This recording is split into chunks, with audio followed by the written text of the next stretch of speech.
everyone, welcome to the Felicity Yarn Studio podcast. My name is Zoe and I am so happy to have you here today. This is episode 3 and this is a podcast about knitting and the fiber arts. So if this is your first time here, welcome. If you're a returning viewer, welcome back. And yeah, if you'd like to find me on social media, I am on Ravelry and on Instagram as Zoe Nichols. And I have an Etsy shop under the name of Felicity Yarn Studio with hand-dyed yarn and little like progress keepers and stuff like that. So yeah, thank you all so much for joining me today. How have you been? It's been about 2 weeks since I podcast last, and it is hot here today. So hopefully I'm not going to rush, but I would like to get through this quickly so I don't melt out here on the back porch today. All right, so with that being said, let's get into finished objects. The first one I have to share with you shouldn't be any surprise if you watched the last 2 episodes. It is my Darkwater sweater. Yay! And this is a pattern by Jennifer Steingass, and I knit this out of some of my own hand-dyed yarn. The blue is called Blue Jean Baby, and the peach is called Peachberry. Some of my favorite colors here. So yeah, it is a stranded yoke, top-down sweater. And I did catch my floats because there were some long sections here in between where I felt like that was necessary, but I think that all looks really good on the inside. And this is an MCM base, so I do need for it to cool down before I can get any use out of this sweater. But even before that, I am going to go ahead and enter this into the local county fair here. It's my first time doing anything like that, so it's a little bit nerve-wracking. But you know, hey, I've been knitting for a while and it's time to challenge myself a little bit, I feel like. So I can win a whole like $6, but let's be real, it's more about the bragging rights than anything else. So yeah, I'm really pleased with how this turned out. The fit is really nice. I have been knitting a lot of my similar style sweaters with, you know, 4 to 6 inches of ease, which is kind of like what everyone is designing with now. And I do like that fit. I do enjoy those, but I just wanted something a little bit more fitted, just to have something different in my wardrobe. So this has about 0, maybe 1 inch of ease. So yeah, it's just something different when I, you know, don't want to be in a super baggy sweater. So yeah, I really enjoyed this knit. I did do the Helical Knitting method, and I had found out about this method, you know, about 2 years ago, and all of a sudden it's blown up in the last 6 months. So I'll leave a link to the tutorial that I found that was really helpful. But yeah, I think it's a great way for alternating skeins if you don't want to have the seam up the side or the back. And I didn't alternate until I got done with the color work. I think that's fine. I think whatever skein I started with up here was slightly lighter than some of the other ones, but I don't know, it looks kind of nice, a little bit faded on top, if you can even tell that on screen. I think so. So yeah, my Darkwater. I'm really pleased with how this turned out. I am gonna get a lot of wear out of this winter. And yeah, it's another finished object off my needles. And I will keep y'all posted on how how I fare at the fair. All right. So my next finished object that I'm going to talk about, they're actually multiples, but they're really small. So I'm just counting it all as one big finished object. And right here. So these are some little scrubbies. I like to crochet these kind of in between projects when my mind needs a break, or I don't know. I just like to randomly throw them into my gift pile. So what happened is a friend on Facebook was looking for donations for a fundraiser. And I was like, I know I have stuff in my gift pile. So I sent some scrubbies, some dishcloths, and a little child's hat, which I didn't take pictures of everything I should have. I did take pictures of the scrubbies that I sent off. But then I found these two, which basically were finished and just needed the ends woven in. I don't know why I didn't do that. But yeah, if you guys aren't familiar, I don't have a tag on this, but so this one is knit with a strand of cotton and a strand of this scrubby yarn. I think that's just what I think it's Red Heart Scrubby, and it's at all of the craft stores. So you get that as a result. And I like to use this. It's a little bit scratchier texture. I like this for washing dishes in the kitchen. I'll use it for 3 or 4 days or until it gets stinky, and then just throw it in the washing machine. And they're really useful. I really like these a lot. I need to kind of make a stock because a couple of them are getting a little rough and kind of matted, but I mean, I get 2 or 3 years worth of use out of these before I have to switch them out. And then this other one is made holding again a strand of cotton with this is Yarn Bee Scrubology. And this one I know I found at Hobby Lobby. I think Yarn Bee is their brand. So yeah, these ones I like to use in the shower because it's not as rough, but you do get a nice little exfoliating going on there. So yeah, there's no pattern that I follow for this. I really just kind of made it up on my own. It's as simple as make a circle, do 8, I think I do 8 single crochet, the US term single crochet, and then just increase out to 32, crochet 2 rounds even, and then decrease back down to 8, and sew it shut. And I like to leave a little hanging thing for the ones that I use in the shower so they can dry out. I used to leave them on the ones that I did for the kitchen, but I never actually used them, and I just kind of have a little dish thing that I let them dry out in. So yeah, these are super useful. Excuse my voice. So yeah, like I said, I just like to, pick these up. I can knock one out in, half an hour or less. And I will probably go ahead and make a couple more for Christmas gifts. This did catch my eye. I'll go ahead and show y'all this too. I have my little bag here. This is a different kind of scrubby yarn. I don't know if you can see, it's kind of got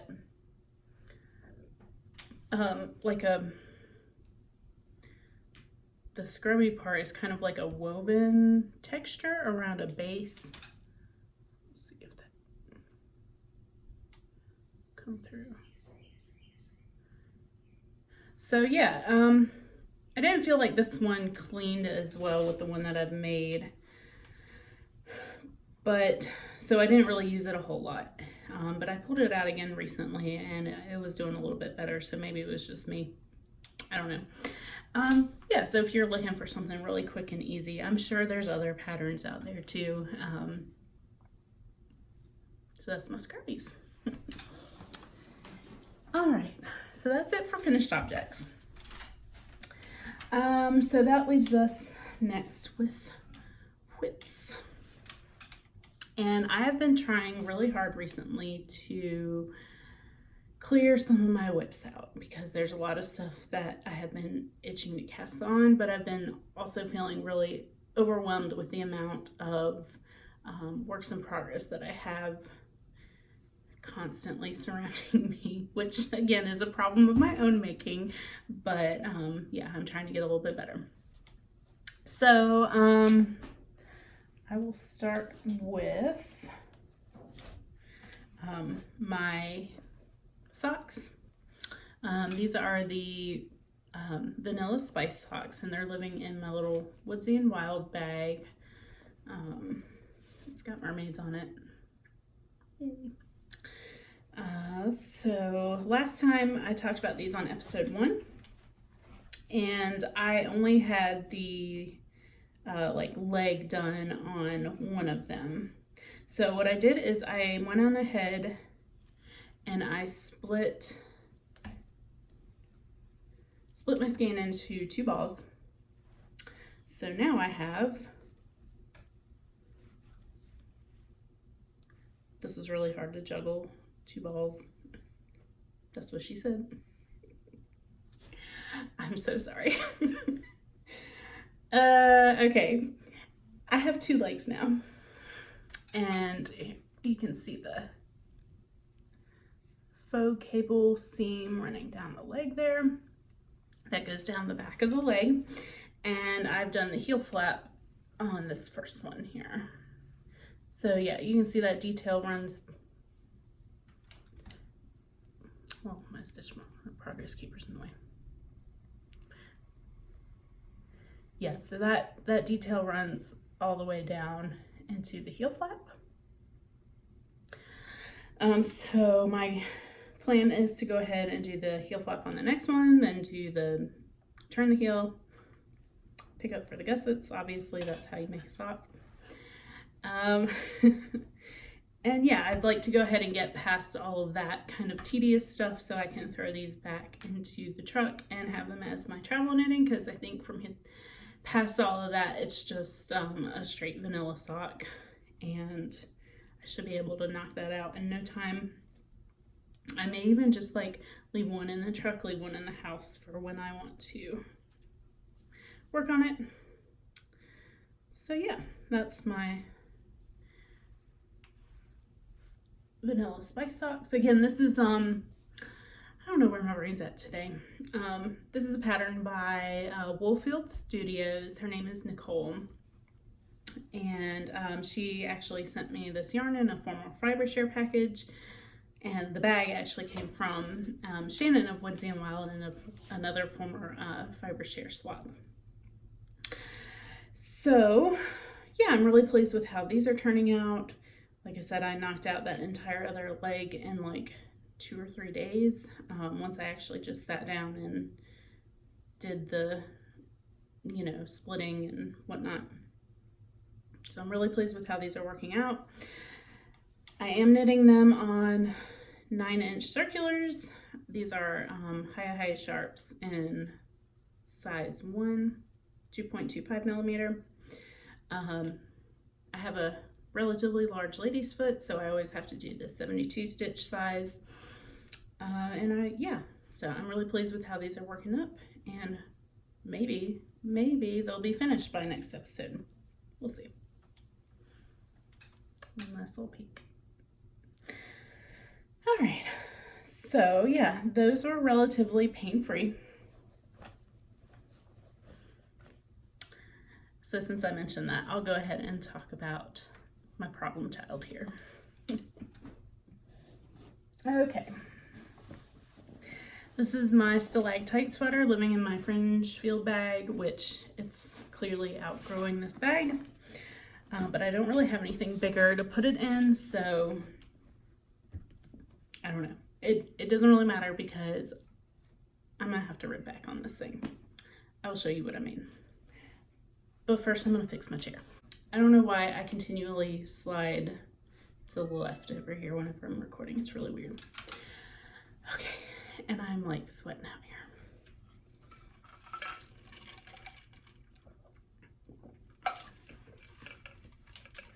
Do you like my llama cup? I have some strawberry cream green tea in there that I brewed up, but I just threw it over ice because I cannot drink something hot right now. Okay, Stalactite sweater. This is a pattern by Camille Rosselle. It was in an issue of Line of Magazine. And it is an oversized raglan top-down sweater.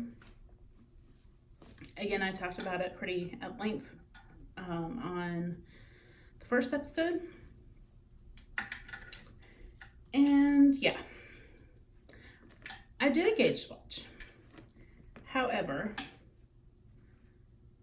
I didn't keep my gauge swatch. I didn't wash it.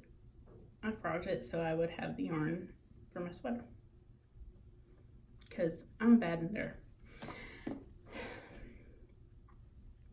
That being said, when I started, I measured my gauge and I was like, oh, I'm still like pretty much spot on for gauge. I don't know what happened, but my gauge got really big. And I had gotten all the way down to the sleeve separation. I don't remember if I had been there. I do think I was there when I recorded episode 1. So I decided I'm gonna try to be good, try to be productive, and pick up and knit one of the sleeves. So I did, or I started at least. And this sleeve is freaking gigantic, like comically oversized. Just for comparison's sake, this is a raglan that I knit earlier this year. And I feel like this is even somewhat oversized on me, which is fine. It knits like, or it wears like a crew neck sweatshirt. So whatever.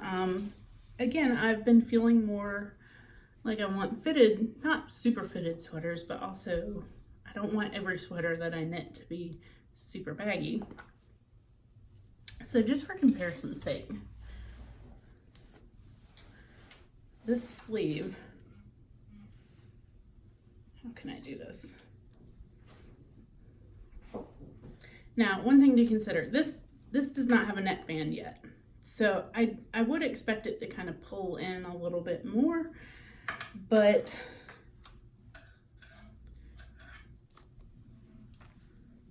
this is really awkward.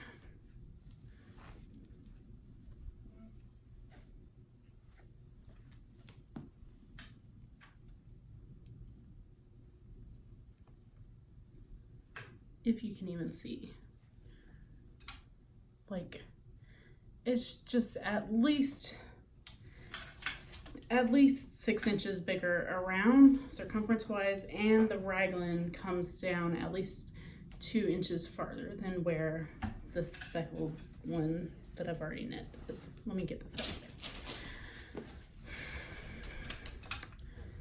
So I got frustrated when I tried it on and I realized this is not working out. It is an oversized fit from what I can tell from the pictures of the pattern on Ravelry and from some other projects. But this is too oversized. So I need to sit down and actually like measure what my gauge is on my sleeve and on the sweater and really see if I'm actually close or if I've somehow grown a lot engaged working on this. What I think I'm going to do is rip out the sleeve, obviously, and then probably rip back to where the size above what I'm making separates. Maybe even 2 sizes. Like I said, I kind of need to sit down and do some math and concentrate on it for a minute.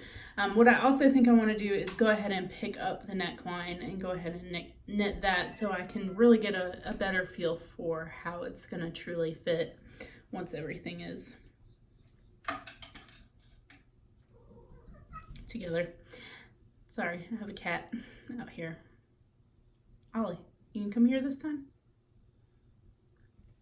He's got the zoomies right now. So yes, this is my stalactite. The yarn is Croft 29, which again is Hebridean wool from Scotland that we picked up, or that I picked up when we went to the Edinburgh Yarn Festival earlier this year. And the contrast color is some Brooklyn Tweed Shelter in the Foothills colorway. I really love this yarn. It's crunchy, it's rustic. It's not the smoothest to knit with, but I don't know. I just wanted something a little bit, sorry, I keep clinking. Yeah, this is what I was looking for, and it's going to be very kind of, physically it's very light feeling, but I think it's going to be a really warm sweater come wintertime, if I can get it done by then.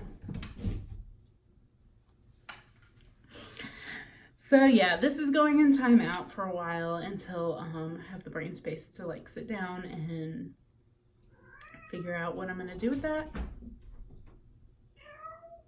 What?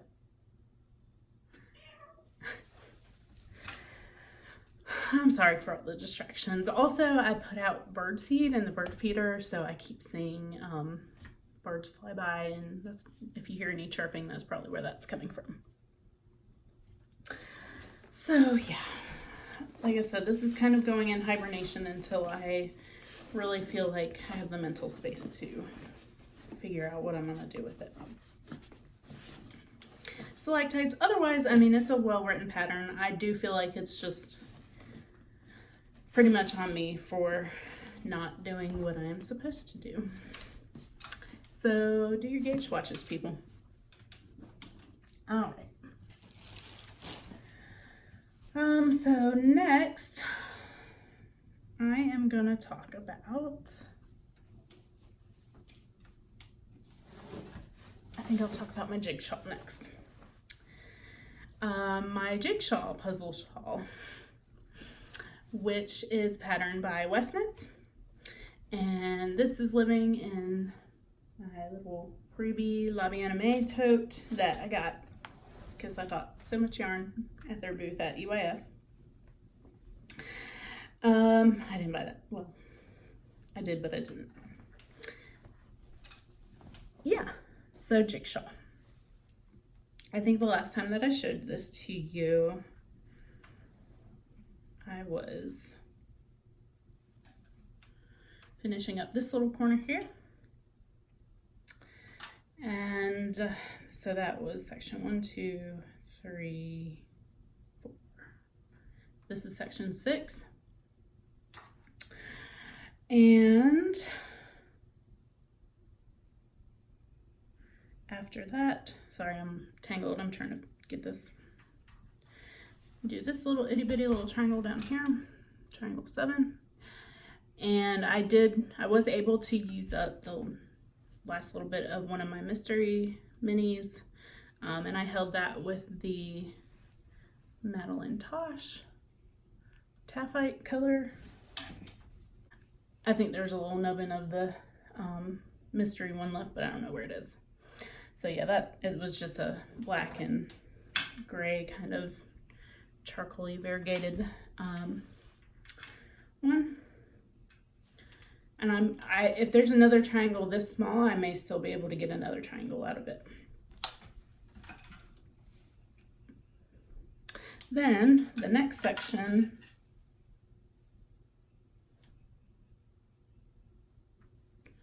I think the next one was this big one here, which I used the skein of handspun yarn that Naomi sent me.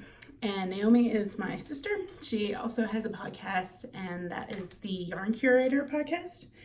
And she spins and sends me well, not all of it, but she sends me yarn regularly. So yeah, I really love how this triangle worked up.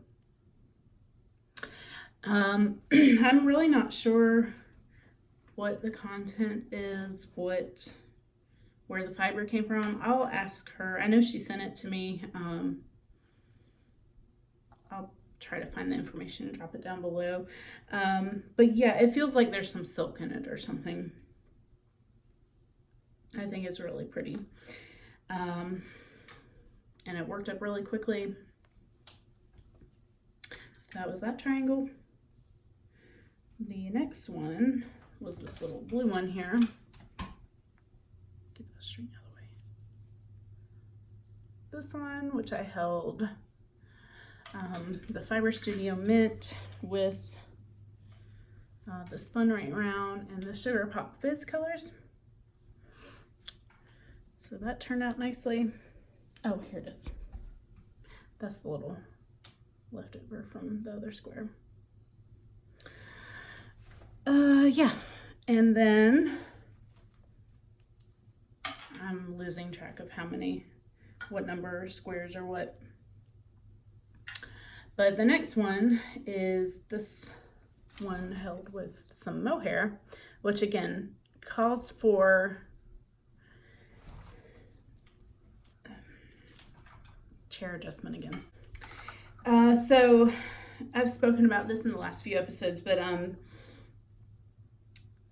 there's one color combination that's like your contrast color, which Westknits uses a Helical yarn. Again, can't say that word. Held with a fingering, I believe. So I decided to use mohair for that section. And this was the first square that I did with a different mohair. This one is held with Farmer's Daughter and the Mighty Mo Elk Antler colorway, which is this one. And this color is Songbirdery and the Angel Aura colorway. So that was my first combination. Now, I decided to go through a box of scraps the other night, and I found some mohair left over from my Penguono, which still needs all its ends woven in, which has about a gazillion and 2 ends. But anyway, I had used some Rowan Kid Silk Haze on that. I'm so sorry for my voice. And most of the mohair that you see is lace weight. This one was actually listed as a worsted weight. It was an older one that I found in a clearance bin many moons ago. Sorry, I need a drink.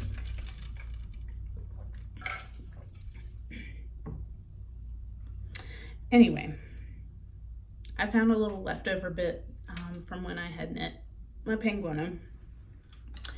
And I really like how it looks with the Songbirdery, which there's the 2 sections held together. It's just a little bit more pink and a little bit, not quite as like washed out looking on this section, which I do kind of just feel like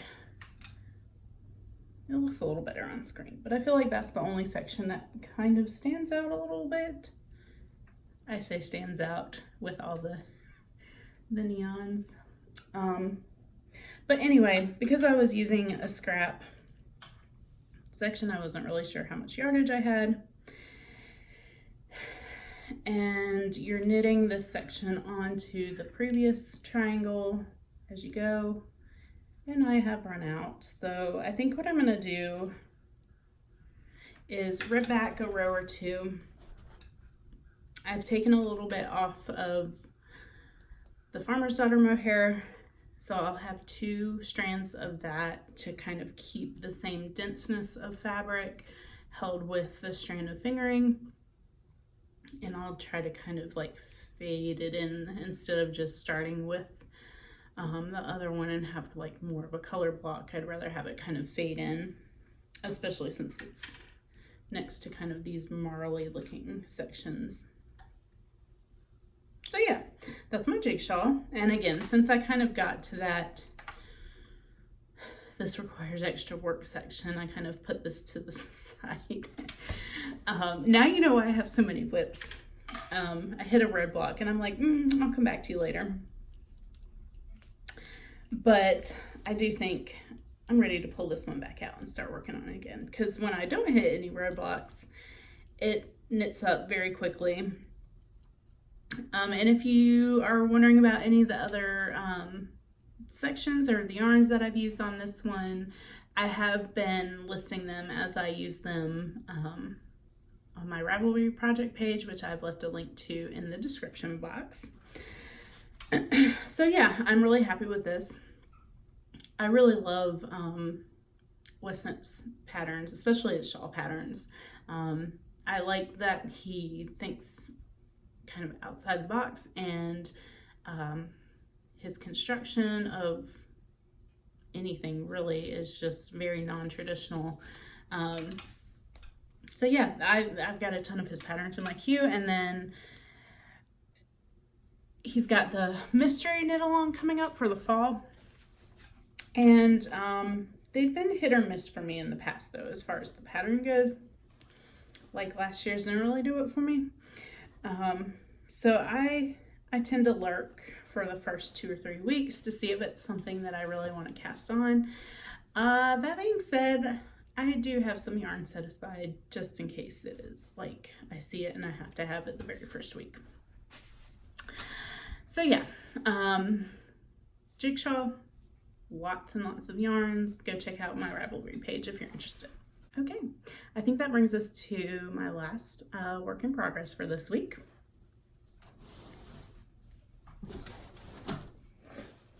This is living in my super glamorous Subaru freebie bag that we got years ago when I went to Antiques Roadshow, which was a lot of fun. I think it was back in 2011. It was right after we got married. So we went, and of course we brought stuff, but we didn't wind up, you know, getting filmed. However, we are in the background of another lady getting filmed. I'll see if I can find it and link it. If not, anyway, it's a lottery system here. I don't know how they do it in the UK or wherever. I assume there's Antiques Roadshow in other places, other countries. I don't know, maybe not. But yeah, it's a lottery system for tickets. So I did it on a whim and we won, and it was in Myrtle Beach, which was only about a 4-hour drive for us. So we went and we made a weekend of it. It was a lot of fun. I definitely say apply if you ever want to. Go check that out.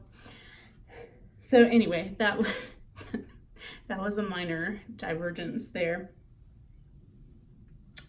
So yeah, so this is the semi-precious granny stripe blanket that I showed you last week. That was, I consider, one of my long-term projects. And it still is a long-term project, for sure. Which, what am I looking for? Ah, it's over here. So the last time I showed this to you, I was here where the stitch marker is. And I did all of this, which is probably a good 6 or 7 inches of granny stripes. Yeah, so I'm really happy to be getting this going. I kind of am feeling the push to finish this. So I went on ahead and I had just been making one repeat at a time when I make my magic cakes.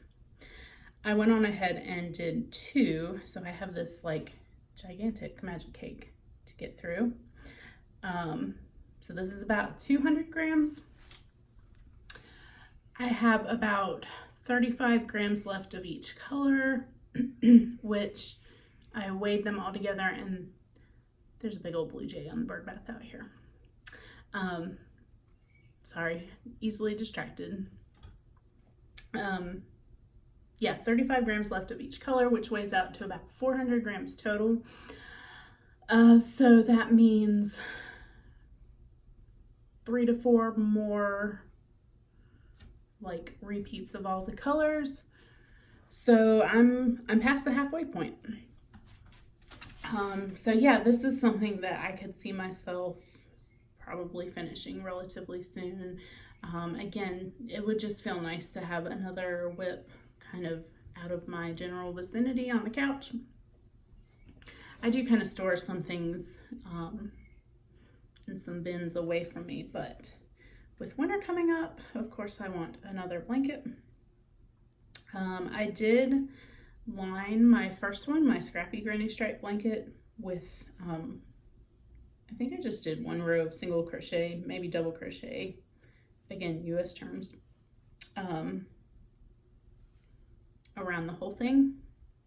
And I do think I am going to line this one as well, but I think I want to do white or cream around it because I think it'll just make the colors really pop. So yeah, I'm really pleased with how this is coming along. I don't think it's quite as wide as my other one, but it's still plenty. It's probably about 5 feet in length, maybe a little less. But that's why I think I might do a slightly thicker border around it, around this one. I just think it'll make it pop, add a little bit of extra length. Not a ton, obviously, but yeah. So I'm really pleased with how this is going on, and I don't think I'll have this one finished by next time, but if I get through that other cake and maybe get the rest of it caked up, that would be really nice. So yeah, I'll move my progress keeper in case I do get some work done on it and can show you all that. The only other thing I was thinking about is I just like the way that it looks like if you've been on vacation and you go and you see in the gift shops, they have those like tables or buckets filled with like little polished stones for kids to pick up for souvenirs. That's what this reminds me of. So I really like how it's turning out. If you want more information about the colors, I did talk about it at length in my previous episode, episode 2, and they were limited edition colorways from Madelinetosh that they did for Jimmy Bean's wool in 2017, I believe. 2 years ago. So yeah, I am very happy with that, and again, hopefully it will be another project finished soon. So yeah, so that is all of my works in progress, or at least the ones that I actually got work done on in the last 2 weeks. Which leads us to a acquisition segment. So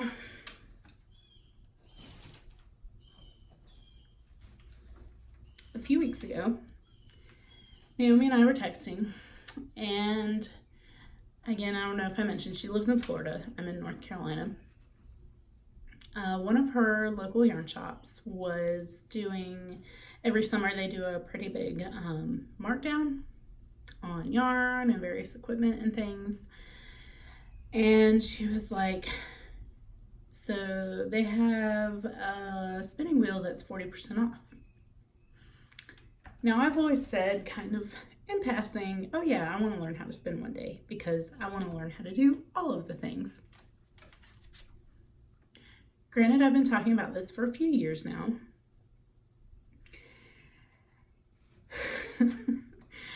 So I bought a spinning wheel.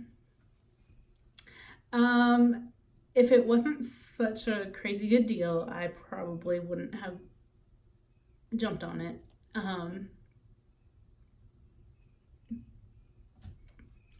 It's a Schacht Ladybug, and I am so excited. The only problem is it's in Florida. I'm in North Carolina. Now, I do have aunts who come, well, I have one aunt who comes up to the mountains regularly, so hopefully she can ferry it up here for me. If not, I have another aunt who's coming up for SAF in October, and she has been kind enough to offer to or to help me out getting it up here. If nothing else, if I can't wait that long, I will go drive the 8 hours, 9 hours down there to go and get it. Maybe I'm paranoid. I just don't want it to be shipped. It was still a big investment, even at 40% off. So yeah, so I bought a spinning wheel. I don't have it here to show you, but I'll put a picture up on the screen of the model that it is. Now, I have zero experience spinning. I've played with a drop spindle once or twice, only to find out that the drop spindle was broken or missing a piece. So yeah, I'm going to be learning mainly by YouTube videos. SAF does offer a beginner spinning class, but since I'm going to be having company come stay with me during that time, I don't know that I feel comfortable going and leaving like my mom for half a day while I go do that. I don't know, maybe I should talk to her and see if she wants to take a class. I don't know. I do know that there is I don't know if they're an actual guild or just a group of women that meet regularly kind of in the area. I need to go back to my knitting group and talk to the lady who mentioned it to me last time. Yeah, so I'm going to be learning how to spin. And even though my wheel probably won't be here for another 2 or 3 weeks minimum, you know I went ahead and bought some fiber. So I didn't want to invest a whole lot of money on something that is essentially going to be practice for me. So I found this shop on Etsy. They had some Targi, which is a breed that Naomi says she really likes spinning. So I was like, sure, why not? I'll try it. So I went on ahead and got this bit of roving. I mean, it's just plain bare, which I may or may not dye. I have dyed roving a few times, but it's a completely different beast, I feel like. I also bought some roll eggs, again, because I'm just like, I'm ready to go on learning to spin. But they're not here yet. I think they should be here either this week or early next week. And they are my colors. They are Seafoam and Peach. So I kind of thought about spinning this and striping it with the roll eggs, so I get kind of a barber pole effect. But I don't know. We'll see. I do have some mystery fiber that, again, Naomi sent me with that drop spindle years ago that has just been sitting in a bin. That's probably the very first thing that I'll practice with. And then she's sending, I think, some alpaca, and maybe a year and a half ago we were in Asheville, somewhere, and I found some bags of roving, and I sent one for her, and I sent one in like colors for me for her to spin up, which she never did, which is good because she actually bought a drum carder also during this sale for herself, and so she's made me a bat out of that. So hey, I was investing like a year and a half ago and I didn't even realize it. So I'll have plenty to kind of practice on and learn with before maybe I do the one that I'm like really kind of envisioning in my head. So anyway, I just wanted to mention real quick, the company that I bought this from is called Blue Moon Alpacas, off of Etsy. They sent me this cute little pin.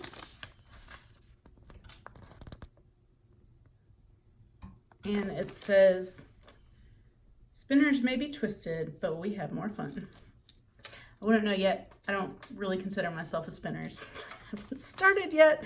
But they also were kind enough to include a little sample here of some Polworth, which again, I have heard about, but I mean, I'm familiar with breed names and some of their characteristics, but as far as how they behave when spinning and all of that, I'm starting from the ground up here. So it's going to be a journey. I will take you along with me. So yeah, so I bought some fiber. I bought a wheel. Then let's see, let me put this away real quick. Oh, and last week I had talked about, I ordered a crochet hook to do my Battenberg blanket. Do it like this. It's a Chowgoo hook, which I really like their needles, and I am enjoying this hook. It's just nice to have something to hold on to and not like just this teeny tiny little needle. And this is a size B or 2.25 millimeter hook, which apparently is sort of an odd size to find because I looked all over. Oddly enough, I don't remember what I'm using for the blanket, but it is also an odd size because I went into the craft store looking for just something with a little rubber grip on it or plastic or whatever. Couldn't find it. They had sizes all around it, but I don't know how I wound up with these odd sized crochet hooks. So anyway, I just wanted to mention that I really like this. Again, I just looked on Etsy and it's from, I'm going to butcher this name here, DagmarEir.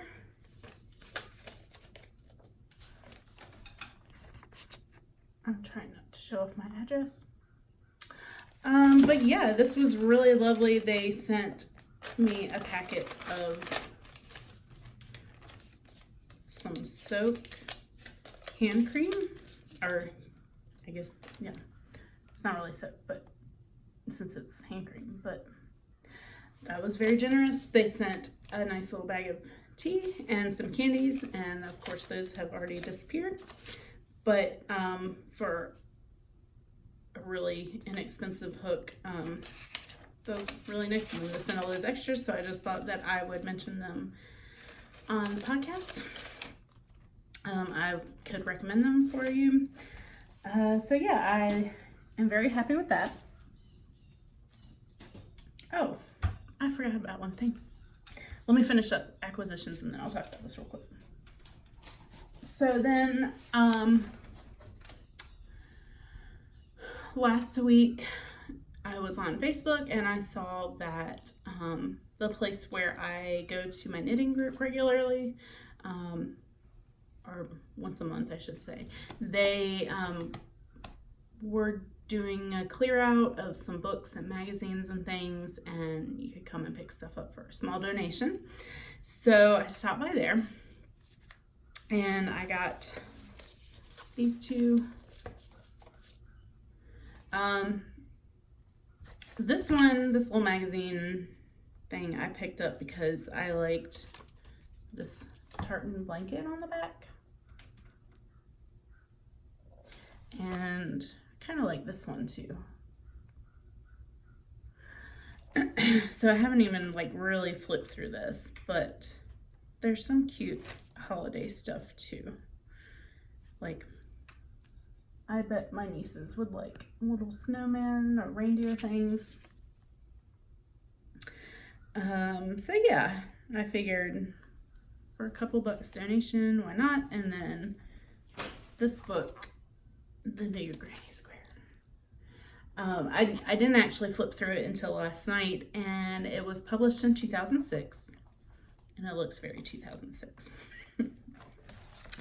It's a lot of stuff with like novelty yarns and like fun fur and ribbon yarns, which I'm not necessarily into, but I figured it would be a good kind of reference piece to have for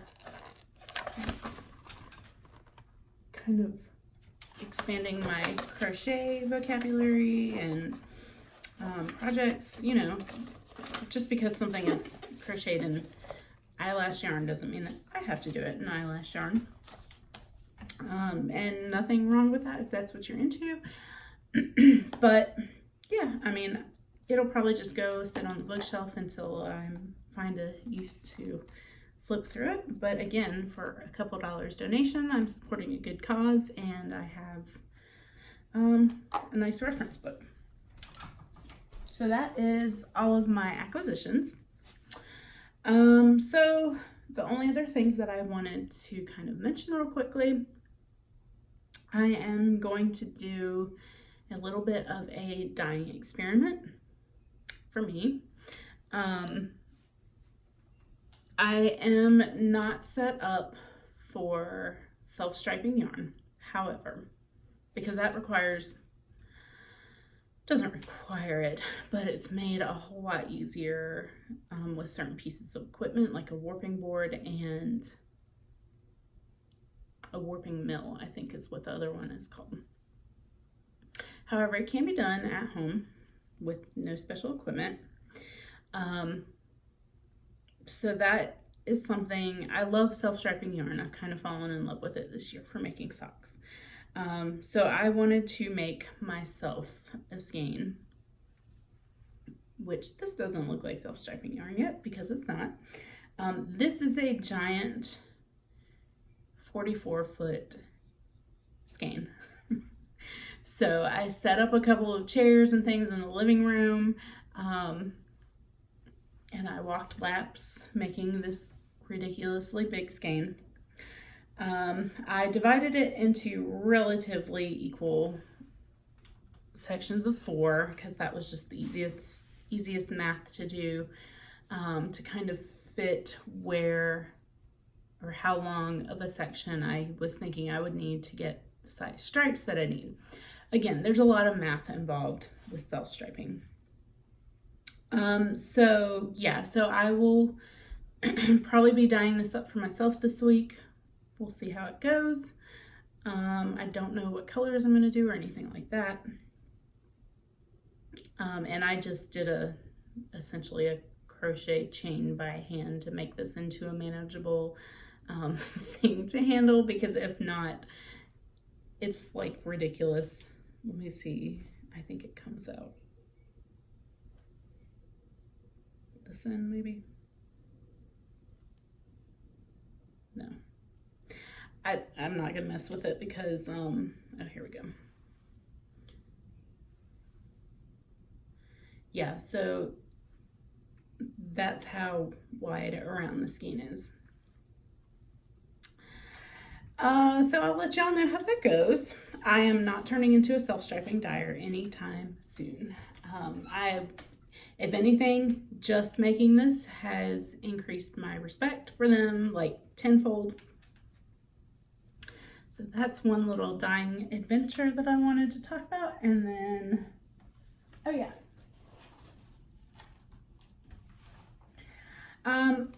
So when I got flustered with my Stalactite and my Jigshawl,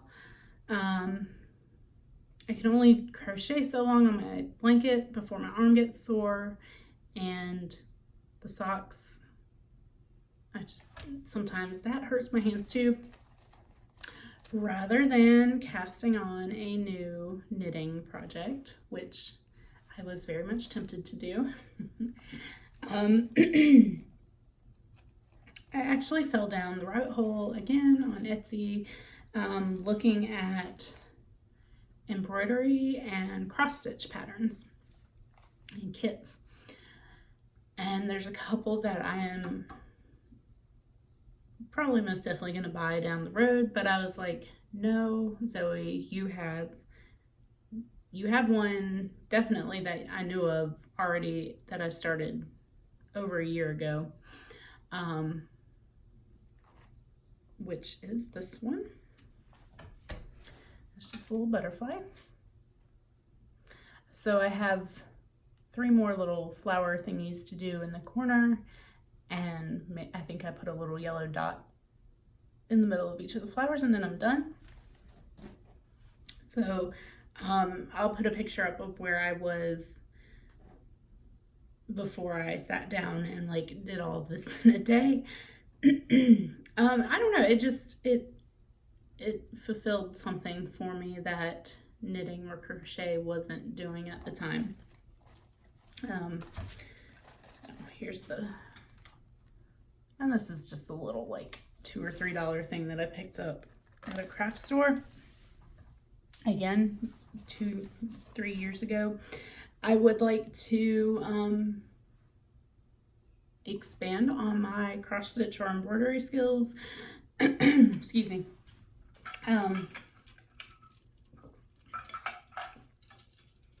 It's not something that I regularly go to, but it's something that I enjoyed when I was younger, and apparently I really like butterfly cross stitches because when we were moving, I found 2 or 3 other ones that just were hanging out on the fridge. So I think what I'll do is go ahead and gather all of those, and then when I get my kind of craft or studio room set up, do a little kind of collage on the wall of all of those together. So yeah, I don't know, it was just another little kind of crafty thing that I got into because I tend to fall down hard into things like that.